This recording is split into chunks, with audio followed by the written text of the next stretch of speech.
أعوذ بالله من الشيطان الرجيم. بسم الله الرحمن الرحيم. أفلم يدبروا القول أم جاءهم ما لم يأت آباءهم الأولين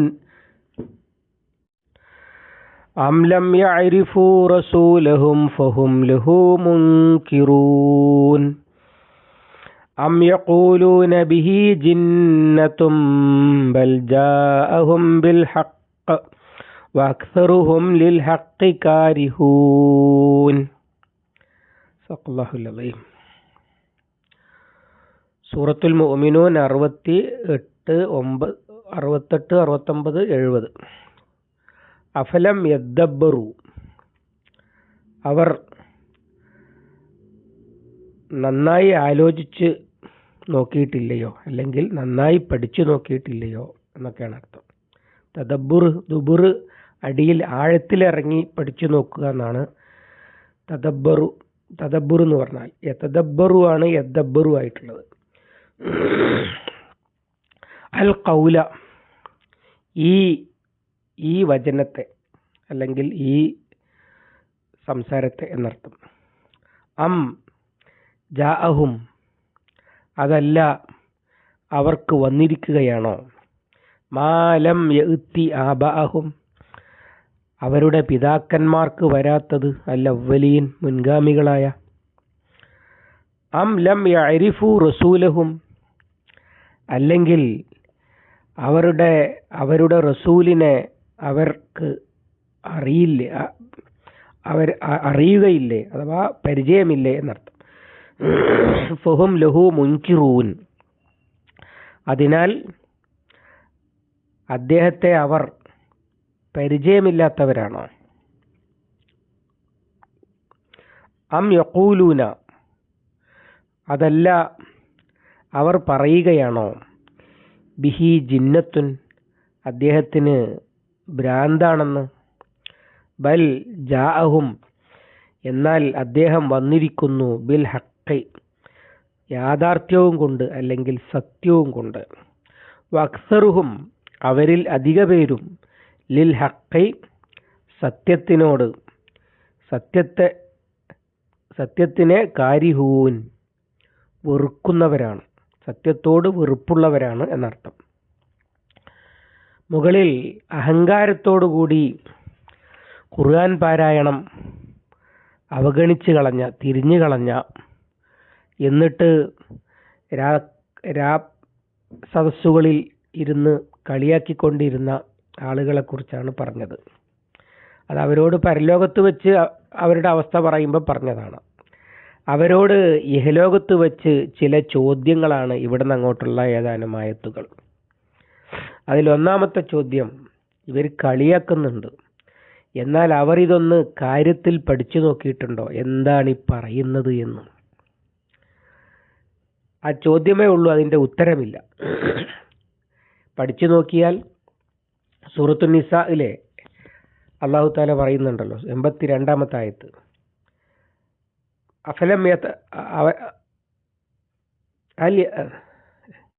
അഫലാ യതദബ്ബറൂനൽ ഖുർആന വലൗ കാന മിൻ ഇൻദി ഗൈരില്ലാഹി ലവജദൂ ഫീഹി ഇഖ്തിലാഫൻ കസീറ. അവർ ഖുർആനിനെ ആഴത്തിൽ പഠിച്ചു നോക്കുന്നില്ലേ.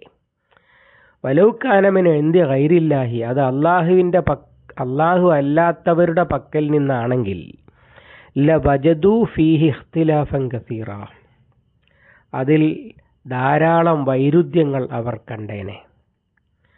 സൂറത്ത് മുഹമ്മദിൽ പലതവണയുണ്ട്, അഫലാ യതദബ്ബറൂനൽ ഖുർആന അം അലാ ഖുലൂബിൻ അഖ്ഫാലുഹ, അവർ ഖുർആനിനെ ആഴത്തിൽ പഠിക്കുന്നില്ലേ, അതല്ല അവരുടെ ഹൃദയങ്ങൾക്ക് പൂട്ടുകളിട്ടിരിക്കുകയാണോ. പഠിക്കാതെ എന്താണ് പറയുന്നത് എന്ന് മനസ്സിലാക്കാതെ കേട്ടത് പാതി കേൾക്കാത്തത് പാതി ഉറഞ്ഞു തുള്ളുകയായിരുന്നു മക്കാ മുശ്രിക്കുകൾ. എതിർക്കാൻ രംഗത്ത് വരികയായിരുന്നു, പരിഹസിക്കുകയായിരുന്നു. എന്താണ് ഈ പറയുന്നത് എന്നൊന്ന് അന്വേഷിച്ച് മനസ്സിലാക്കി നോക്കാൻ മെനക്കെട്ടില്ല. ആധുനിക കാലത്ത് അങ്ങനെ തന്നെയാണ്. ഖുർആനിനെതിരെ വലിയ വിമർശനങ്ങളുമൊക്കെ ആയിട്ട് വരുന്ന കേരളത്തിലെ ചിലർ അഭിമാന പുരസ്സരം പറയുകയാണ് ഞാനത് വായിച്ചിട്ടില്ല എന്ന്. അതുപോലെ ലോകപ്രസിദ്ധരായ ആധുനികന്മാരും ചിലരും അങ്ങനെ പറഞ്ഞിട്ടുണ്ട്, ഞാൻ ഖുർആൻ വായിച്ചിട്ടില്ല എന്ന്.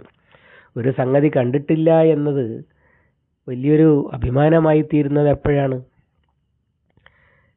ഞാനത് മുഴുവൻ വായിച്ചു നോക്കി, അത് വളരെ വിശദമായി പഠിച്ചു നോക്കി, അതൊക്കെ വ്യാജമാണ് എന്ന് പറയുകയാണെങ്കിൽ അതിലൊരു കഴമ്പുണ്ടായിരുന്നു, ബാക്കിയുള്ളവർക്കും അത് നോക്കാൻ തോന്നുമായിരുന്നു.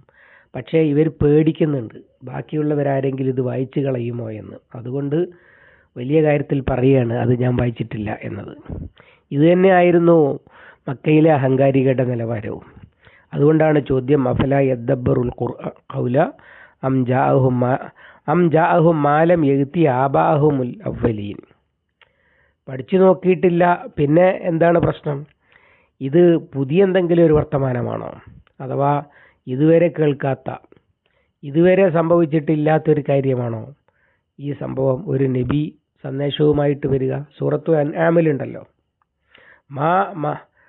മാ അൻസലല്ലാഹു അലാ ബശരിൻ മിൻ ഷൈഇൻ, അള്ളാഹു ഒരു മനുഷ്യന്റെ മേൽ ഒന്നും ഇറക്കിയിട്ടില്ല എന്ന് ജൂതന്മാർ മുശ്രിക്കുകൾക്ക് പറഞ്ഞു കൊടുക്കുകയാണ്.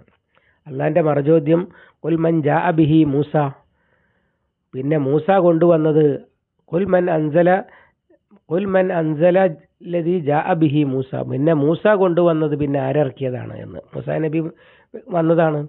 അങ്ങനെ ബനി ഇസ്രായേലിയരിൽ നിന്ന് മൂസാ അലൈഹി സ്വലാമിനെ കുറിച്ച്, ഈസാ അലൈഹി സ്വലാമിനെ കുറിച്ച്, അള്ളാഹുവിൻ്റെ കിതാബുകളെ കുറിച്ച് ഒക്കെ അറിയുന്ന ആളുകളാണ് മക്കക്കാർ. അതിൽ പറഞ്ഞ തൗഹീദും റിസാലത്തും ആഖിറത്തും ഒക്കെ തന്നെയാണ് ഖുർആനിൽ പറയുന്നത്. ഒരു വ്യത്യാസവും അടിസ്ഥാന ആശയത്തിൻ്റെ പേരിൽ ഇല്ല. പിന്നീട് ഉണ്ടായത് അത് പിൽക്കാലത്ത് കൂട്ടിച്ചേർക്കപ്പെട്ട കൃതിപ്പുകളുടെ പേരിൽ ഉണ്ടായതാണ്. അടിസ്ഥാനം തൗഹീദും റിസാലത്തും ആഖിറത്തുമാണ്. ബൈബിളിൻ്റെ പുതിയ നിയമത്തിലും പഴയ നിയമത്തിലും, എന്തിന് ഭഗവത്ഗീതയിൽ പോലും അങ്ങനെയാണ്. അതുകൊണ്ട് ഇതൊരു പുതിയ വർത്തമാനമല്ല. നബി സല്ലല്ലാഹു അലൈഹി വസല്ലമയോട് പറയാൻ അള്ളാഹു കൽപ്പിക്കുന്നുണ്ട്, ഖുൽ മാ കുന്തു ബിദ്അൻ മിനർ റസുൽ, ഞാനൊരു പുത്തൻ നബിയല്ല. സൂറത്തു അഹ്ഖാഫിൽ ഞാനൊരു പുത്തൻ നബിയല്ല എന്ന് പറഞ്ഞാൽ ഇതുവരെ പറയാത്ത വർത്തമാനം പറയുന്ന ഒരു സംഭവമല്ല എന്നർത്ഥം. ആധുനിക കാലത്ത് നബി സല്ലല്ലാഹു അലൈഹി വസല്ലമയെ കുറിച്ച് എതിരാളികൾ ആക്ഷേപിക്കുന്നത് ഇത് ബൈബിളിൻ്റെ കോപ്പിയടിയാണ് എന്നാണ്. നബി സല്ലല്ലാഹു അലൈഹി വസല്ലമ പറയുന്നത് കോപ്പി തന്നെയാണെന്നാണ്. കാരണം രണ്ടും ഒരു സോഴ്സിൽ നിന്ന് വന്നതാണ്, പിന്നെ കോപ്പിയാകാതിരിക്കുമോ? അപ്പം അങ്ങനെ പുതിയ ഇതുവരെ കേൾക്കാത്ത എന്തെങ്കിലും ഒരു വർത്തമാനം പറഞ്ഞതിൻ്റെ പേരിൽ ആണോ ഇവർ എതിരെ രംഗത്ത് വരുന്നത്, അല്ലെങ്കിൽ അംഗീകരിക്കാത്തത് എന്നാണ് ചോദ്യത്തിൻ്റെ മർമ്മം. ഇനിയും ചോദ്യമാണ്, അം ലം യഅരിഫു റസൂലഹും ഫഹും ലഹു മുൻകിറൂൻ, അല്ലെങ്കിൽ അവരിലേക്ക് വന്ന റസൂലിനെ തീരെ അറിഞ്ഞിട്ടില്ലയോ, എന്നിട്ട് അതിനാൽ അവർ അദ്ദേഹത്തെ പരിചയമില്ലാത്തവരാണോ? അങ്ങനെയല്ലല്ലോ.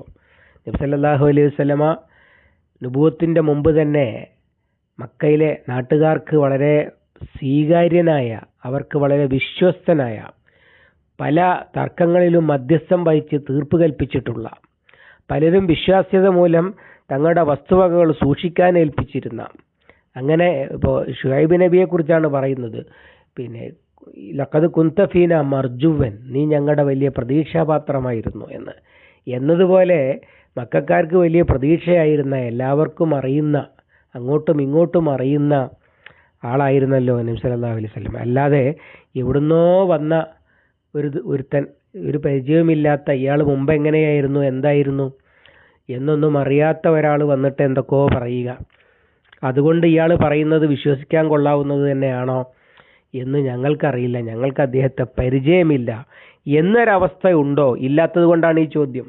അവർക്ക് ആർക്കും അത് അങ്ങനെയാണ്, പരിചയമില്ല ഞങ്ങൾക്ക് എന്ന് പറയാൻ കഴിയില്ല. വളരെ ചെറുപ്പം മുതൽ, ജനനം മുതൽ തന്നെ നാട്ടുകാർക്ക് എല്ലാവർക്കും അറിയുന്നയാളാണ് നബി സല്ലല്ലാഹു അലൈഹി വസല്ലം. അടുത്ത ചോദ്യം, അം യഖൂലൂന ബിഹി ജിന്നത്തുൻ, അതല്ല അവർ പറയുകയാണോ അദ്ദേഹത്തിന് ഭ്രാന്താണെന്ന്? ജിന്ന് ബാധിച്ചതാണെന്ന് പറയാം. അറബികൾ ഭ്രാന്തിനെ വിചാരിച്ചിരുന്നത് ജിന്ന് ബാധിച്ചതാണെന്നാണ്. അതുകൊണ്ടാണ് മജ്നൂൻ എന്ന് ഭ്രാന്തന് പറയുന്നത്. അങ്ങനെ വല്ല ഭ്രാന്തും ബാധിച്ചതാണ് എന്ന് പറയുകയാണോ? പറയാൻ കഴിയില്ല. കാരണം എന്താണ്? അദ്ദേഹത്തെ അറിയുന്നവർക്കറിയാം, അദ്ദേഹത്തിൻ്റെ നബി സല്ലല്ലാഹു അലൈഹി വസല്ലമയുടെ സഹധർമ്മിണി ഖദീജ ബീവി അവർക്ക് തോന്നുമല്ലോ ഇയാൾക്ക് ഭ്രാന്താണെന്ന്. അദ്ദേഹം നടത്തിക്കൊണ്ടിരുന്ന കച്ചവടപരമായ കാര്യങ്ങളിൽ അതിലൊന്നും ഭ്രാന്തിൻ്റെ ഒരു ലക്ഷണവും ഇല്ല. അങ്ങനെയാണെങ്കിൽ അവിടെയൊക്കെ ഉണ്ടാവും. അല്ലെങ്കിൽ തമ്മിൽ ബന്ധമില്ലാത്ത എന്തെങ്കിലും കാര്യമൊക്കെയാണല്ലോ പറയുക. ഇപ്പോൾ ഈ ഒരു അരവട്ടക്കായിട്ട് ഇങ്ങനെ എന്തൊക്കെയോ ആശയം പറഞ്ഞുകൊണ്ട് നടക്കുന്ന കവികളും സാഹിത്യകാരന്മാരും ഒക്കെ ചിലപ്പോൾ ഉണ്ടാവാറുണ്ട്. അവരുടെയൊക്കെ വർത്തമാനത്തിൽ എന്തൊക്കെയോ പലതും പറയുന്നല്ലാതെ ഒരു ജീവിത ദർശനം യഥാർത്ഥത്തിൽ അത് ഉണ്ടാവാറില്ലല്ലോ. അങ്ങനെയൊന്നും അല്ലല്ലോ ഇത്. അതുകൊണ്ട് ഭ്രാന്താണ് എന്ന് അവർക്ക് പറയാൻ കഴിയുമോ എന്ന് ചോദിക്കാൻ കാരണം ഭ്രാന്താണെന്ന് പറയാൻ നാട്ടുകാർക്ക് കഴിയില്ല എന്ന് ഉറപ്പുള്ളത് കൊണ്ടാണ്. ബൽ ജാഅഹും ബിൽ ഹഖ്, എന്നാൽ അദ്ദേഹം വന്നിട്ടുള്ളത് സത്യവുമായിട്ടാണ്. അഥവാ ഭ്രാന്തൻ എന്തൊക്കെയോ പറയാണ് ഭാവനാ ലോകത്ത് നിന്ന്, ഇത് കാര്യം പറയാണ്. ഇതിൽ നിങ്ങൾ മുകളിൽ പറഞ്ഞല്ലോ, അവർ പിന്നെ അള്ളാഹുവിൻ്റെ ശിക്ഷ അവരെ പിടികൂടുമ്പോൾ അവർ നിലവിളിക്കും എന്നൊക്കെ പറയുന്നത്, അത് ഉള്ളത് ഉണ്ടാവാൻ പോകുന്നത് പറയാണ്. സംഭവിക്കാൻ പോകുന്നത് കൃത്യമായി മുൻകൂട്ടി പറയുകയാണ് ചെയ്യുന്നത്. അങ്ങനത്തെ യാഥാർത്ഥ്യവുമായിട്ടാണ് അദ്ദേഹം വന്നിരിക്കുന്നത്. അത് കേട്ടാൽ പഠിച്ചു നോക്കിയാൽ ആർക്കും മനസ്സിലാകുന്ന ഒരു കാര്യമാണ്. പക്ഷെ പ്രശ്നം എന്താണെന്ന് വെച്ചാൽ വക്സറുഹും ലിൽ ഹഖി കാരിഹൂൻ, യാഥാർത്ഥ്യം അവർ ഇഷ്ടപ്പെടുന്നില്ല. പകരം ഞങ്ങളുടെ താല്പര്യങ്ങൾ നിറവേറുന്ന, ഞങ്ങളുടെ സ്ഥാനമാനങ്ങൾ നിലനിൽക്കുന്ന എന്ത് വ്യാജമായാലും തരക്കേടില്ല, ഞങ്ങൾക്ക് കോട്ടം തട്ടാത്ത നബി സല്ലല്ലാഹു അലൈഹി വസല്ലമ ഈ മക്ക മുശ്രിക്ക് നേതാക്കന്മാരുടെ അവർക്ക് ഭൗതികമായ നഷ്ടങ്ങളും സ്ഥാനനഷ്ടങ്ങളും സാമ്പത്തിക നഷ്ടങ്ങളും ഒക്കെ ഒന്നും ഉണ്ടാക്കില്ല എങ്കിൽ അള്ളാഹുവിൻ്റെ റസൂലാണ് എന്നല്ല, അള്ളാഹു ആണ് അല്ലെങ്കിൽ ദൈവമാണ് ഞാൻ എന്ന് പറഞ്ഞാൽ തന്നെ അവർക്കൊരു പ്രശ്നം ഉണ്ടാവുമായിരുന്നില്ല. പക്ഷെ ഇതങ്ങനെയല്ല. ഇത് സത്യം ആണ് പറയുന്നത്. ഇത് അംഗീകരിച്ചാൽ അവർ സത്യസന്ധരാകേണ്ടി വരും. അവർ ഹക്കും ബാത്തിലും പാലിച്ച് ജീവിക്കേണ്ടി വരും. അവരുടെ സ്ഥാനമാനങ്ങളും അവരുടെ അഹങ്കാരവും ഒക്കെ ഇല്ലാതെയാകും. അതവർക്ക് സഹിക്കില്ല. അതാണ് ഈ പറഞ്ഞത് വക്സറുഹും ലിൽ ഹഖി കാരിഹുൻ, അവരിൽ അധിക പേരും സത്യത്തെ വെറുക്കുന്നവരാണ്. യഥാർത്ഥത്തിൽ അവരൊന്ന് ആഴത്തിൽ പഠിച്ചു നോക്കിയാൽ മനസ്സിലാവും ഇത് സംഗതി സത്യമാണ് എന്നും ഇതനുസരിച്ച് ജീവിച്ചാൽ നമുക്ക് രക്ഷയുണ്ട് എന്നും അവർക്ക് ആർക്കും മനസ്സിലാക്കാൻ കഴിയും. പക്ഷേ അങ്ങനെ സത്യം മനസ്സിലാക്കി അതിനനുസരിച്ച് ചലിക്കുന്നത് അവർക്ക് ഇഷ്ടമല്ല. അതാണ് വസ്തുത എന്ന് പറഞ്ഞു വെക്കുകയാണ്. ഇനിയും ചില ചോദ്യങ്ങളും അതിനോടുള്ള പ്രതികരണവും തന്നെയാണ് അടുത്ത ആയത്തിലുമുള്ളത്. ഇൻഷാ അല്ലാഹ് അടുത്ത ദിവസം. അള്ളാഹു അനുഗ്രഹിക്കുമാറാവട്ടെ. അല്ലാഹുമ്മ അല്ലിംനാ മാ യൻഫഉനാ വൻഫഅനാ ബിമാ അല്ലംതനാ റബ്ബനാ സിദ്നാ ഇൽമൻ വഫഹ്മൻ വദിഖത്തൻ വനദറ. അല്ലാഹുമ്മ ജഅലിൽ ഖുർആന റബീഅ ഖുലൂബിനാ വനൂറ സുദൂരിനാ وجلاء حزننا وذهاب همنا وغمنا ربنا تقبل منا إنك أنت السميع العليم وتب علينا إنك أنت التواب الرحيم واغفر لنا يا غافر المذنبين وصلى الله على محمد وعلى آله وصحبه وسلم والحمد لله رب العالمين.